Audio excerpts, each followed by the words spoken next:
সানবিজ ভাই টনি যেই অ্যাপ্রোচে মার্কেটিং করে সেটা হলো অশ্লীলতা এবং বেহায়াপনা আছে, আমি তার নিন্দা করি। সামাজিক যোগাযোগ মাধ্যমে যারা আমাকে বুলিং করে আমার ব্যক্তিগত কারণগুলা নিয়ে, যত নারী সোশ্যাল মিডিয়াতে আছে প্রত্যেকটা নারীকে কোনো না কোনোভাবে বুলিং করা হয় সামাজিক যোগাযোগ মাধ্যমে। আমরা তো কখনো দেখি না এগুলো নিয়ে প্রতিবাদ হইতে। এই যে নোংরা বুলিংটা করা হয়, এই নোংরা বুলিং নিয়ে কয়টা প্রতিবাদ হয়? আমার মতো কেউ যখন একজন প্রতিবাদ করে তখন প্রতিবাদী নারীকে এই সমাজের প্রতিবাদী নারীকে মেনে নিতে পারে না। এই যে নারীর প্রতি সহিংসতার বিষয়টা এখানে আবারও স্পষ্ট।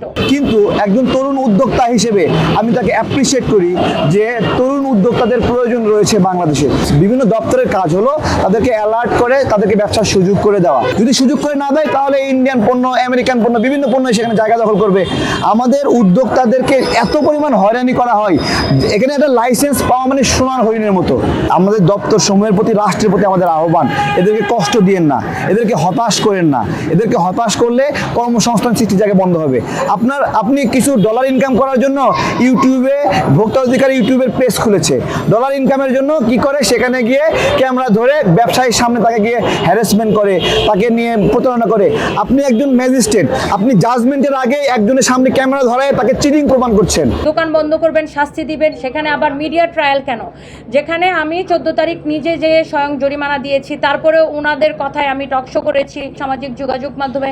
বারবার আমি আমার স্পষ্ট কথা এবং আমি আমার প্রতিবাদের জন্য বারবার আমি বিভিন্ন সংবাদ মাধ্যমে আমাকে তুলে ধরা হয়েছে। এটা অবশ্যই হতে পারে এবং আমার কাছে মনে হয় এখানে কোনো একটা উদ্দেশ্য প্রণোদিতভাবে আমাকে এই হয়রানি করা হয়েছে। ব্যবসা করতে গেলে বাধার সম্মুখীন হইতে হবে, কিন্তু সেই বাধাকে বাংলাদেশের সরকারের আইন অনুযায়ী এবং বাংলাদেশের বিচার ব্যবস্থার যে পরিমাণ স্বচ্ছ, যে কোনো নারী উদ্যোক্তা যদি হয়রানির শিকার হয়, সে যদি মহামান্য আদালতের কাছে যায়, আমি মনে করি যে নারী উদ্যোক্তা ন্যায় বিচার পাবে। আপনি তাকে জাজমেন্টের আগে সোশ্যাল ট্রায়ালে নিয়ে আসতেছেন, এটা কি ঠিক? এটা কি ঠিক? অথবা একজন জাজমেন্টে একজন অপরাধীও যদি হয় তাকে শাস্তি দিচ্ছেন, তাকে কি সোশ্যাল মিডিয়ায় ভাইরাল করা উচিত? ওই লোকটা যে 50টা লোকের কর্মসংস্থান করে, ওই ভাইরাল হওয়ার ফলে সে তার ব্যবসায় করতে পারবে না, তার কাছ থেকে কেউ জিনিস কিনবে না, তাহলে কি হবে? তার ব্যবসা ভেঙে পড়লো।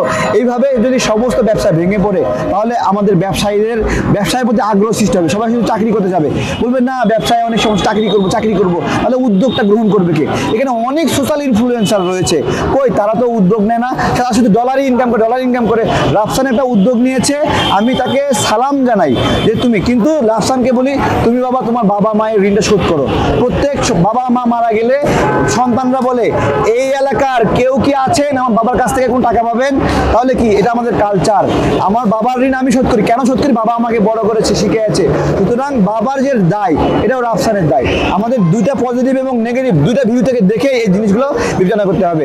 টনি ব্যবসা করার সুযোগ পাক, পাশাপাশি টনি শালীন পোশাক ব্যবহার করুক, ঠিক আছে? ও যে অনলাইনে অ্যাপ্রোচগুলো করে, অনলাইনে যে অশ্লীল বাক্য বিনিময় করে, এগুলো সোশ্যাল না, এগুলো আমাদের সাথে যায় না।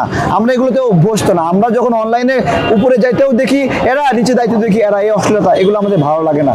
টনি অনেক বড় ব্যবসায়ী হোক, আমরা দোয়া করি, কিন্তু শালীন থেকে ব্যবসা করুক।